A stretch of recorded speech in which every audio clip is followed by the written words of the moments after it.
Bismillah, alhamdulillah, wassalatu wassalamu ala rasulillah. Patepang di dinten ieu dinten Sabtu 21 Februari 2026 masih dina surat Toha ayat ke-85. A'udzu billahi minasyaitonir rajim. Bismillahirrahmanirrahim. Qala nyarios Nabi Musa kasaha kasamiri nyata anu ngadamelan patung anak sapi atanapi berhala. Fama buka ya Samiri, naon anu ngajadikeun atawa naon maksud anjeun ya Samiri nyieun patung atawa nyesatkeun kaum kami ya Samiri. Jadi waktu sarita disesatkeun teh ku Samiri nu dijieun patung tuluy disembah patung anak sapi. Nyata dicarekan ku Nabi Musa dimarahi naon sababna anjeun nyesatkeun umat kami kunyeun anak patung anak sapi ya Samiri. Qala Samiri ngajawab waktu sarita.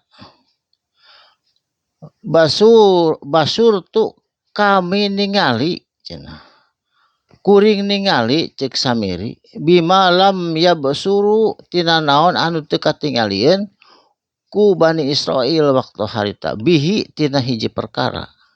Nyata waktu sarita cek Samiri kuring ningali kuda putihna malaikat Jibril asup ka lautan bareng jeung Bani Israil sehingga eta kuda na Firaun anu jaluna ningali bikangna kuda putih anu dicana ku malaikat Jibril ngudag asup nurutan kana jero eta jalan anu ngebat dina lautan sehingga Firaun dilelepkeun dina laut eta. Kitu saur Samiri. Saterasna. Faqobadtu jeung kuring nyanak. Naon qobadatan segenggam min asari tina naon nu ditinggalkeun tapak rasulin rasul. Kitu cek Samiri. Panabadtuha sehingga kuring kabujuk. Wa kadalika kana eta perkara sawalat anu kukuring dijieun li nafsi kana diri kuring nyaeta nyieunnan patung urang mah da kabujuk nyieun patung teh kulantaran segenggam tanah anu tilas tapak rusuh kitu nyariosna Samiri eta teh duka ngarang duka leres da Samiri mah tukang nyieunnan berhala. Qala semakin marah itu Nabi Musa bari ngadawuh kieu. Qala ngadawuh Nabi Musa ka Samiri. Fadhhab kudu init anjeun ti ieu negeri. Diusir sapada harita ku Nabi Musa eta Samiri sehingga Samiri berangkat pergi saur sakaul ulama nyaeta cenah ka India sehingga tepi ka ayeuna di India mah masih keneh aya anu menyembah sapi tidak boleh makan daging sapi sehubungan eta teh dipertuhankan ku Hindu anu aya di India jeung ayeuna ari susuna mah kengeng cenah da jiga mamah dagingna anu teu kengeng soteh kitu pamandegan urang India duy ka ayeuna aya keneh eta teh pamandegan eta teh canak Samiri anu ti payun lumpat ke India diusir ku Nabi Musa.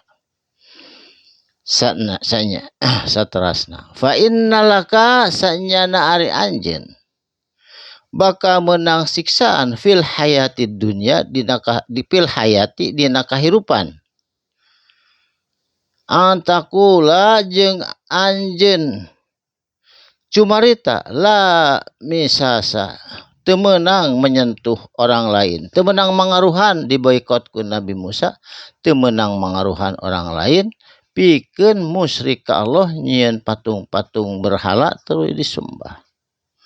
Wa innalaka sanyana ari anjeun Samiri mau idan bakal boga perjanjian jeung Allah lan tukhlafahu jeung moal bisa menghindar tina siksaan Allah di yaumil akhirat di poe akhirat. Bari kitu teh nuduhkeun Samiri kana patung-patung nu geus dijieun ku Nabi Musa nuduhkeun kana patung-patung anu dijieun ku Samiri. Wangdur sok tempoh ku anjeun tuh patung-patung itu. Ilahika kana patung sembahan anjeun. allazi anu eta teh dolta alaihi anu ku anjeun digluti alaihi kana eta patung akifan bari tekun anjeun nyembah patung eta. Lanu harriqannahu tangtuna ku kuring bakal diduruk jegur diduruk ku Nabi Musa sagala patung anu aya di bumi Samiri. Summa lanasifannahu tuluy diawurkeun fil yami kana lautan naspan beri berhamburan. Eta si berhala anu tos didamel ku Samiri bari Samiri lagi diusir teu meunang aya di tempat eta saterasna.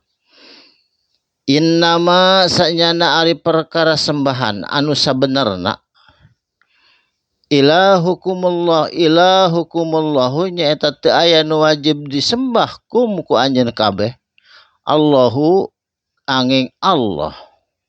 Allah teh anu kumaha alladzi nyaeta zat anu la ilaha teu aya sembahan ha ilahua kajaba Gusti Allah. Teu aya sembahan ieu arti Gusti Allah. Wasi'an anu maha luas Allah kulla sayin kana saban-saban perkara ilman Allah maha uning. Jadi Allah maha uning. Daun nu basih daun nu kering anu jatuh saban hari sadayana ge Allah mah uningnya. Barakallahu li wa lakum mugi aya yang paatna. Sadaqallahu ladzim. Wassalamualaikum warahmatullahi wabarakatuh.